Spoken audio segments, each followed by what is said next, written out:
any further. So today we get to do something fun.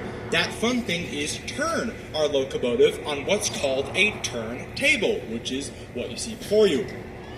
Now this here turntable was built back in 1916 by the American Bridge Company of Ambridge, Pennsylvania for the Central of Georgia Railway. It weighs 80 tons, measures 80 feet long, and is motorized, powered by a 25 horsepower motor. Now, here's the twist. This was not built motorized. This was originally built as what's called an Armstrong table, which means back in the days of steam engines, they were turning this around not by machine, but by hand. This was a hand-powered turntable. Took roughly about 4 people to turn this whole thing around, and here's how they would have done it. There was a pole at each end of the table, so one pole here, one pole over there. You then had your 4 people, so let's say 2 here, 2 over there. Then, through their might, strength, and determination, they would push on those poles and turn this thing around. Doing that by themselves, by hand, no machines at all. That being said, you notice there are no poles. Where did they go? Well, they're not here anymore. And since being built in 1916, this turntable has since been modernized, and in the 1980s was motorized. So as such, I will not need any volunteers from the crowd today. Sorry, rules are rules. However, this is not an automated turntable. It cannot move on its own. So I do still need somebody to help turn this thing around. Well, you're in luck, because I have with me the strongest man on planet Earth. I know. And that man is my conductor, Jonathan. Go ahead, give Jonathan a wave. Now, Jonathan there is so strong, in fact, he's going to turn our turntable with the power of just one finger. We call this the magic finger.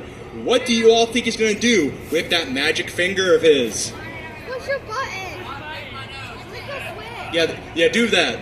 But very good. I heard in there. Very good. What's going to happen is once we get our engine turned around, the 4617 is then going to run around our train and then couple at what was once the back. So basically, the back will become the front, and the front will become the back. So needless to say, let's get the show on the road, shall we? And while we do that, I'll introduce you to your locomotive here today, the 4617. Built in 1954 by the Electromotive Division of General Motors, EMD for short, for the Illinois Central Railway as their number 9043.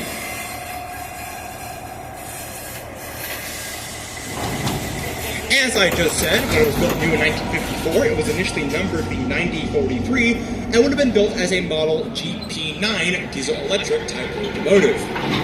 It ran in that original configuration until 1974, when it was heavily rebuilt in other railway shops in the town of Paducah, Kentucky. As a part of that major rebuild, this engine was rebuilt from a GP9 into a Model GP10 diesel-electric type locomotive, which is what you now see it as here today, a GP10.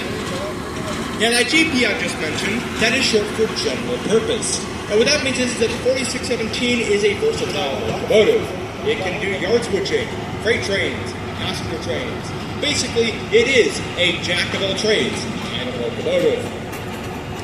The other factors of that rebuild include replacing its original cab with what's called a short-hood low-nose cab, which is what it also now has here today. It was repainted into the colors of cream and orange from its original black and gray, and was renumbered to Illinois Central number 8346, where it ran in freight service for the Illinois Central for many years. At a later point in its life, it was sold off to the U.S. Army, where it was given its current number of the 4617. Ran with the Army for several decades until being retired in 2016, we acquired the engine that same year. Now, for most of its time here, this engine worked in our freight division, the Tyner Terminal Railway, which is a little more eastward here in town, primarily in freight service. That wasn't until last year, when it came over here to East Chat to join in revenue passenger service, where it has been ever since. Now, as I said earlier, our locomotive has to run around our train to couple at what was once the back. So, how's it going to do that? Well, right now, folks, our train's sitting on what you call track number 1. But we're not going back there just yet. we are going to take this turntable and move it to the track next door. This track right here, next to track number 1, this is fittingly track number 2.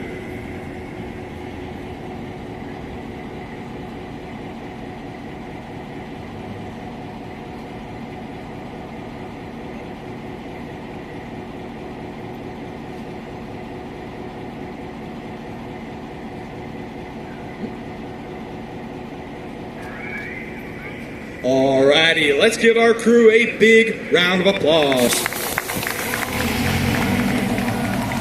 And at this time, we're going to head on over